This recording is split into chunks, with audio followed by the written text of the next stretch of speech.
नमस्कार दोस्तों, आज का पहला वीडियो थोड़ी देर से आप तक पहुंच रहा है। जानते हैं वजह क्या है?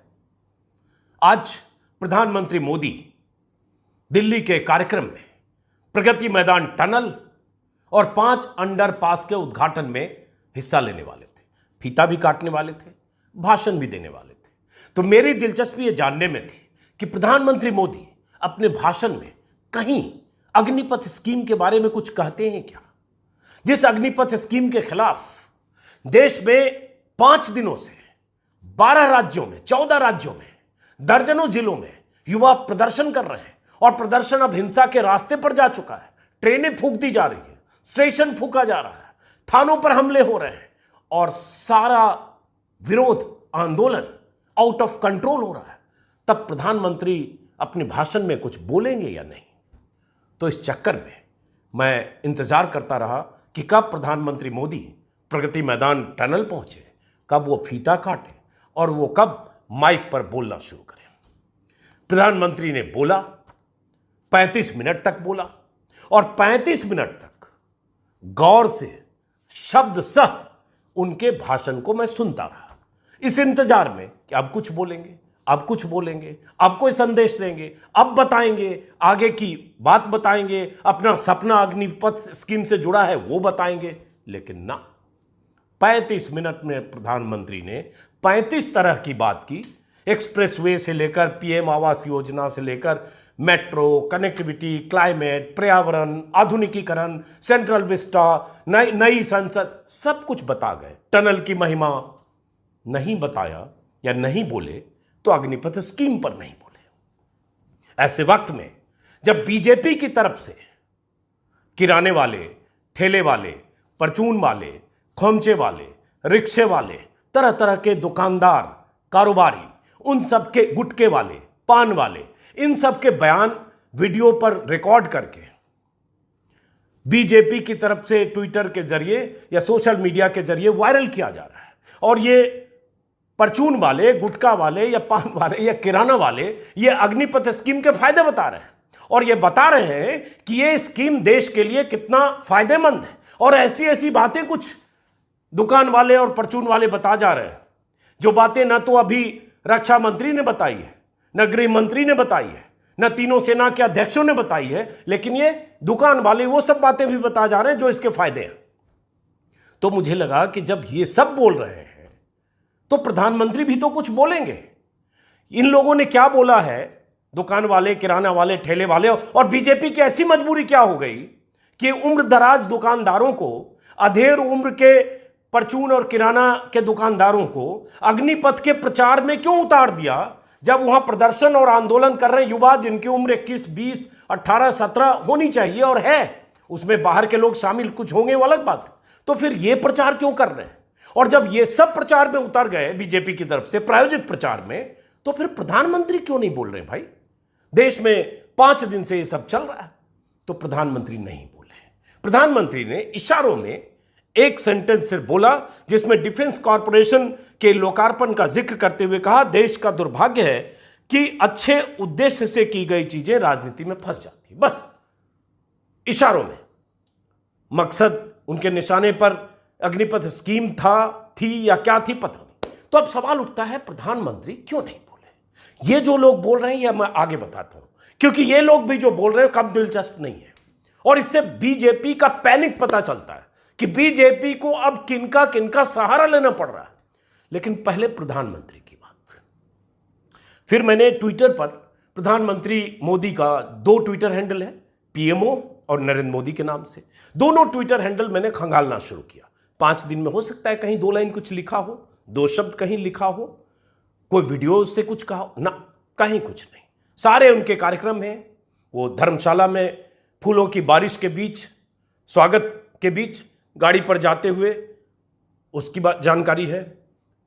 बड़ोदरा में गए, मंदिर में गए, मां से मिले, गुजरात के किसी कार्यक्रम में गए, योग की महत्ता बताते हुए कई भाषाओं में उन्होंने ट्वीट किया, उसमें कोई वीडियो लिंक भी है। सारे कार्यक्रम प्रधानमंत्री मोदी जी के जो 5 दिन से चल रहे हैं वो सारे उनके ट्विटर पर मौजूद हैं। इसका मतलब प्रधानमंत्री बोल भी रहे हैं और उनकी तरफ से लिखा भी जा रहा है। वो स्थिति कोविड टू की स्थिति नहीं है कि प्रधानमंत्री मोदी कई सप्ताह तक बोलते नहीं दिख रहे थे। बोलते दिख रहे हैं, फीता काटते दिख रहे हैं, ट्विटर पर दिख रहे हैं, सिर्फ इस पर सन्नाटा है, अग्निवीर पर।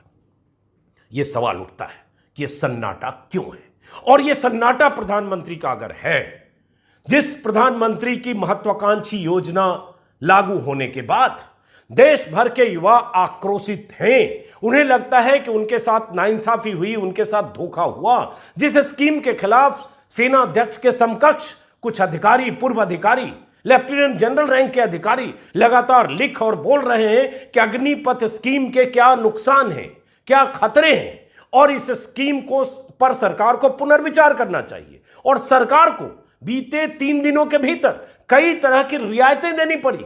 डिस्काउंट ऑफर, छूट ही छूट टाइप का, कभी रक्षा मंत्रालय को छूट देता है, कभी कोई गृह मंत्रालय को छूट देता है, कभी सेना की तरफ से कुछ छूट का ऐलान होता है। आज के अखबार में आप देख पा रहे हैं, अग्निवीरों को आरक्षण 10%, अग्निवीरों को 10% आरक्षण, अग्निवीरों को मिलेगा 10% आरक्षण। ये तरह तरह के आरक्षण की स्कीम, छूट की स्कीम, अग्निवीरों को गृह रक्षा मंत्रालय से मिला कोटा, अग्निवीरों को कई विभागों में आरक्षण, अग्निपथ पर आरक्षण के छींटे, आरक्षण की छींटें, ये सारी अखबारों की हेडलाइन वहीं से आ रही है, जो डिस्काउंट ऑफर सरकार की तरफ से 5 दिन में, 3 दिन में खास तौर से दिया गया। और वो तब जब सड़क पर ऐसे युवा उतरे, और वो जब सरकार ये इस तरह के ऑफर रियायत दे रही है, उससे इस बात की तस्दीक हो रहा है कि सरकार ने पहले ये सब नहीं सोचा था, पहले फुल प्रूफ आगे की योजना नहीं थी, क्या करेंगे क्या नहीं करेंगे नहीं थे, लागू कर दिया। जैसे मोदी जी ने नोटबंदी किया था, और नोटबंदी के बाद मोदी जी ने 60 बार करेक्शन किया 46 दिन में, उसी योजना में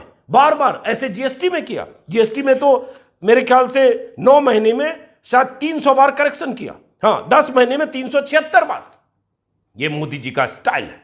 और अब मोदी जी का स्टाइल है कि जब देश में ऐसी स्थिति हो जाए कि आक्रोश पैदा हो जाए, असंतोष पैदा हो जाए, तो चुप हो जाते, उस मुद्दे पर नहीं बोलते हैं, जैसे आज भी नहीं बोले।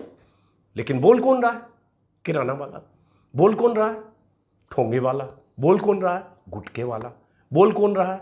परचून वाला। बोल कौन रहा है? पान वाला। स्क्रीन पर अब वही सब आपको दिख रहे हैं। तो जरा इन लोगों को सुनाते हैं और फिर सुनाते हैं कि प्रधानमंत्री क्यों चुप है। तो जरा पहले एक एक करके स्क्रीन पर देखिए और समझिए कि क्या दिन आ गए कि प्रधानमंत्री चुप और ये सब चालू। स्क्रीन पर देख पा रहे हैं, अलग अलग तरह के भाई साहब हैं। अब देखिए, जैसे ये भाई साहब हैं, दिख रहे होंगे आपको, जो बता रहे हैं कि अग्निपथ, बीजेपी ने इन सब के बयान जारी किए हैं। जो भाई साहब बता रहे हैं, परचून वाले हैं, अधेड़ उम्र के हैं, जो बता रहे हैं अग्निपथ देश हित में बच्चों के लिए कितना फायदेमंद है। सुनिए जरा पहले। जो मोदी जी अग्निपथ जो स्कीम चलाई है, वो देश हित में है, भविष्य के बच्चों के भविष्य के लिए है। क्योंकि वो 4 साल तक इनको रखेंगे, ट्रेनिंग देंगे हर चीज़ की, तो इससे अपने उनके रोज़गार के अवसर भी बढ़ेंगे और एक देश को एक सैनिक भी मिलेगा। और कुछ जो 25% तो ये मिलिट्री में भर्ती कर लेंगे, और जो 75% जो बच्चे बचेंगे उनको अर्धसैनिक बलों में, क्षेत्र की पुलिस में, सीआरपी में, इनको उनमें भर्ती कर लिया जाए।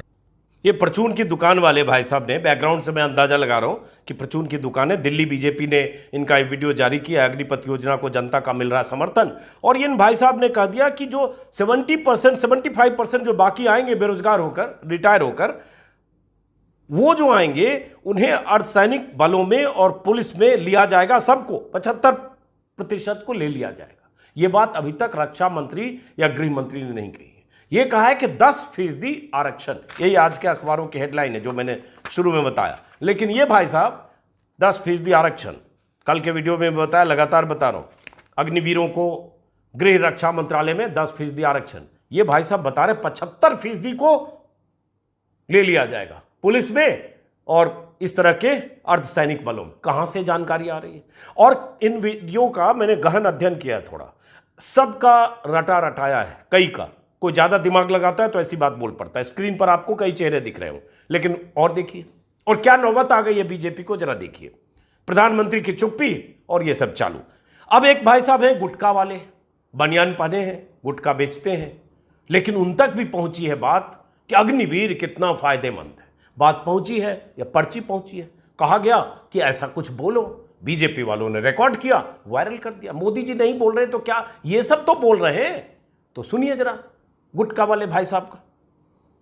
मुंह में एक भी दांत बिना लाली के नहीं है, सफेदी से दूर दूर तक रिश्ता नहीं है इनके दांतों का, इतना गुटखा खाते होंगे पता नहीं।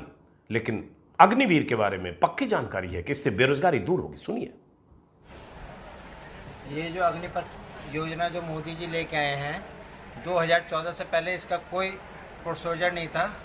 ये जो मोदी जी अग्निपथ योजना लेके आए हैं वो इससे जो है बेरोजगारी ख़त्म होगी और लोगों को आगे रोजगार मिलेगा। अब ये गुटखा वाले भाई साहब हो गए, इससे आपको अंदाजा लग रहा है कि कैसे समझा बुझाकर सब जगह बाइट कलेक्ट किया जा रहा है।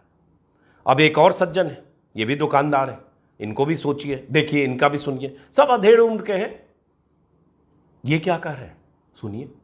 25% तो उनको रजिस्ट्रेशन कर दिया जाएगा और बाकी 75% है तो उन्हें जो वहाँ पे काम करेंगे उन्हें पैसा भी दिया जाएगा। जैसे बताते हैं कि 15 लाख 20 लाख जो पैसा मिलेगा तो वो आकर के अपनी बिजनेस को संभाल सकते हैं और उनको वहाँ पे कोई ऐसी कोई ट्रेनिंग दी जाएगी जैसे कि आप यहाँ पे आके अपना रोजगार इन्होंने कह दिया कि जो 75% आएंगे वो 15-20 लाख लेकर आएंगे और बिजनेस संभाल सकते हैं।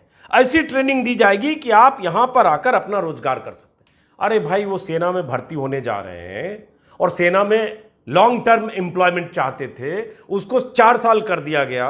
4 साल वहां हथियारों की ट्रेनिंग होगी ताकि भारत पाकिस्तान बॉर्डर पर, भारत चीन के पास LAC LOC पर कहीं रहेंगे, वहां रोजगार की ट्रेनिंग नहीं मिलेगी भाई साहब। जो आपको लगता है रोजगार के लिए ट्रेंड होकर आएंगे यहां रोजगार करेंगे, तो जिसको जो मर्जी हो रहा है वही बोल रहा है। कल के एक वीडियो में मैंने दिखाया था कि एक और भाई साहब थे, वो भी कुछ ऐसी बातें कर रहे थे। ऐसे बहुत सारे वीडियो बीजेपी की तरफ से अलग अलग जगह से आ रहे हैं। कुछ ऐसे प्रायोजित आ रहे हैं कि जौनपुर और बाराबंकी लोकेशन अलग दिखता है, लिखने में बैकग्राउंड एक होता है, पता नहीं चलता है कि बाराबंकी में रिकॉर्ड हुआ, जौनपुर में रिकॉर्ड हुआ। ऐसे तमाम लोगों का बयान जिनका अग्निवीर अग्निपथ दोनों से कोई रिश्ता नहीं है, लेकिन वो समझ रहे हैं कि इसके कितने फायदे हैं। यह अलग बात है कि दर्जनों सेना अधिकारी, पूर्व सेना अधिकारी इसके नुकसान बता रहे, वो समझ नहीं पा रहे, जो ये सारे दुकान वाले, गुटखा पान किराना वाले समझ रहे हैं। बीजेपी अब इनके सहारे। आज भी हिंदुस्तान टाइम्स में एक बड़ा सा आर्टिकल लिखा है, एक पूर्व एयरफोर्स के एक बड़े अधिकारी हैं, उन्होंने लिखा है और विस्तार से उन्होंने बताया है कि इस स्कीम के क्या खतरे हैं। लेकिन अब आते हैं जरा मोदी जी पर और मोदी जी की चुप्पी पर, जो सेलेक्टिव चुप्पी होती है। और इस बार चुप्पी पहली बार नहीं है।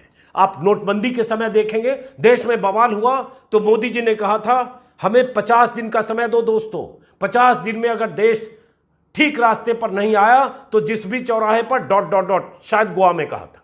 50 दिन के बाद क्या हुआ हमें आज पता है, यहां तक कि 7 साल में क्या हुआ ये किसी को नहीं पता। 4 2 6 साल हुए, 6 साल में क्या हुआ किसी को नहीं पता है। उसके बाद कोविड में देखा हमने, कोविड में देखा कि कैसे प्रधानमंत्री मोदी पिछले साल कोविड में जब देश भर में मौतें हो रही थी, ऑक्सीजन की किल्लत थी, अस्पताल में बेड्स नहीं मिल रहे थे, लोग तब त्राहिमाम कर रहे थे, लगातार हर रोज जहां तहां से मौतों का सिलसिला जब जारी था, प्रधानमंत्री गायब थे। उनकी चुप्पी ऐसी थी उस त्राहिमाम के वक्त कि आउटलुक जैसी पत्रिका ने एक कवर स्टोरी छापी, स्क्रीन पर दोनों तरफ लगा रहा हूं, एक हिंदी और एक अंग्रेजी की कवर स्टोरी, जिसमें लिखा मिसिंग। प्रधानमंत्री के लिए सीधे हिम्मत दिखाया, जोखिम मोल लेते हुए आउटलुक ने missing, name government of India, age 7 years, inform citizen of India. Citizen of India को बता दो भारत के लोगों को कि गवर्नमेंट ऑफ इंडिया गायब है। वैसे लापता, नाम भारत सरकार, उम्र 7 साल, तब 7 साल हुए थे मोदी जी के, पिछले साल की बात है। खबर दें, भारत के लोगों को खबर दें कहां है। आउटलुक ने भी ऐसी स्टोरी छापी थी और दुनिया भर के अखबारों ने हेडलाइन छापी कि कैसे सरकार पूरी तरह से गायब है, प्रधानमंत्री की तो चुप्पी ही थी। और प्रधानमंत्री की स्कीम लॉन्च हो, चाहे नोटबंदी हो चाहे GST हो, और उसमें कई बार बदलाव ना हो, यह हो नहीं सकता। आज जो रियायतों का सिलसिला शुरू हो रहा है, हुआ है, यह कहां तक जाएगा यह अभी कह नहीं सकते। अगर नोटबंदी का इतिहास देखेंगे तो 43 दिन में 60 बार बदलाव किए गए, तरह तरह की छूट, जब देश भर में कतारों में लोग परेशान होने लगे और त्राहिमाम जैसी स्थिति हुई, क्योंकि प्रधानमंत्री ने तो एक तरफा ऐलान कर दिया। कहा गया कैबिनेट के ज्यादातर वरिष्ठतम मंत्रियों को भी नहीं पता था कि देश में नोटबंदी होने वाला है, और आज तक किसी को नहीं पता कि इस नोटबंदी से क्या फायदा हुआ। वैसे ही GST लागू हुआ, 10 महीने में 376 बदलाव किए गए, कभी छूट, कभी बदलाव, कभी रियायत, अलग अलग नाम से। अब क्या होने वाला है? और अगर देश में हो रहा, खास बात क्या है, उस 2 स्कीम में, चाहे नोटबंदी चाहे जीएसटी, उसमें देश में ऐसी तबाही नहीं थी, परेशानियां थी, लोग परेशान थे, बहुतों की मौत सुना गया, कतारों में हो गई, नोट के लिए लाइन में लगे लगे। लेकिन ऐसे जो देश में हो रहा है, ट्रेन फूंकना, हिंसक होना, कई राज्यों में स्थितियां बेकाबू होना, ऐसी स्थिति नहीं थी। और 5 दिन में, नोटबंदी में तो कई सप्ताह तक लोगों ने परेशानियां झेली। और यह सब होने के बाद जिनकी स्कीम, जिनका आइडिया, जिनका ब्रेन चाइल्ड, वो चुप, फीता काट ले रहे हैं। मां से मिलने जा रहे हैं तो 2 कैमरे पहले दाखिल हो जाएं ताकि उनका कैमरा वीडियो प्रॉपर 3 एंगल से माता जी से मिलते हुए, चरण स्पर्श करते हुए भी आ जाए। धर्मशाला में जा रहे तो फोटो, मंदिर में जा रहे तो फोटो, किसी कार्यक्रम में जा रहे तो वीडियो, हर चीज है। सिर्फ इस मुद्दे पर सेलेक्टिव चुप्पी है। तो प्रधानमंत्री मोदी जी, स्कीम आपकी, योजना आपकी, सेना में रिफॉर्म अपने तय करना आप चाहते हैं, तो देश आपसे सुनना चाहता है कि आप क्या चाहते हैं, क्या सोचकर लागू किया, किन लोगों से राय मशविरा किया, क्या इससे आगे का भविष्य दिखता है, और देश में जो हो रहा है 5 दिन से, इसको रोकने, समझाने या ट्रैक पर लाने के लिए आपके दिमाग में क्या है, और क्या अपनी बात पर आप वैसे ही कायम रहेंगे या वैसे ही 1 साल जिस तरह से किसान बैठे दिल्ली की सीमाओं पर, पहले आप उन्हें मुट्ठी भर किसान, वो आपके लोग, आपके नेता मंत्री उन्हें आतंकवादी, देशद्रोही, न जाने क्या क्या कहते रहे, मवाली, गुंडा सब, और जब किसान हिले नहीं तो आपने कह दिया तपस्या में कमी रह गई, किसानों को समझा नहीं पाए। कहीं ऐसा तो नहीं होगा? तो प्रधानमंत्री जी कम से कम आइए और बोलिए। ऐसे फीता काटकर 35 मिनट के भाषण में 35 सेकंड के लिए भी अग्निपथ का जिक्र न करके मत निकलिए सर। आपका बोल